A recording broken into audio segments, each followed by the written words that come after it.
tattooing on Virgin Voyages. How did you become involved? So when I order tattoo supplies from a supplier, a lot of times they put flyers and so on into the box of supplies. I saw a little flyer advertising to apply for a guest spot on this new upcoming tattoo shop that was going to be on Virgin Voyages. I actually put it up in my office at the time, up on the wall, kind of like to manifest, you know what I mean? Like that type of thing. So it took a couple years. I think it took almost 2 years after I initially applied. The first year they did a lot of, heavy hitters. So people from Ink Master, people that were very, very visual in the public eye, mainstream. They booked on the boat, you know what I mean? Well, of course. Yeah. They want to get that draw. Yeah. And then they got the B, C, D listers, Yeah.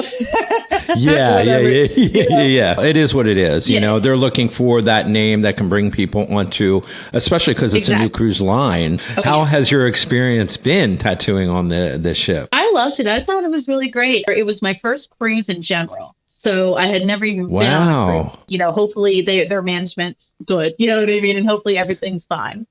And it was great. And do you find it very different tattooing, on sea versus land? The first thing that goes in my head, okay, the boat's rocking a little bit, or even the clientele, because you're getting all kinds of clientele. I have seen them advertise that unlimited drinking package. So that's got to alter a little bit of the thought of getting a tattoo. So I did not notice very much as far as like any kind of movement in the ship. Every once in a while, you might just feel like a sense of just this kind of kind of feeling. That's the best way I can explain it. I go into like a hyper focus when I'm tattooing. I didn't notice it until we had a couple, choppy days at sea. Just we had a hurricane that was kind of following us the whole time. Wow. We never came across it, but it was just like always on the periphery of wherever we were going. So for me personally, it didn't affect. I don't feel like it affected my quality of work whatsoever. What about the clientele? The clientele was really fun. I was actually expecting people to be a real pain in the ass, to be honest. Right. Like I was. Yeah. I was like, all right, we're going back to early walk-in days, where you get people that are just rude or entitled or maybe under the influence. But even if you could tell somebody had a little bit too much to drink and they were just there watching their sober friend get tattooed.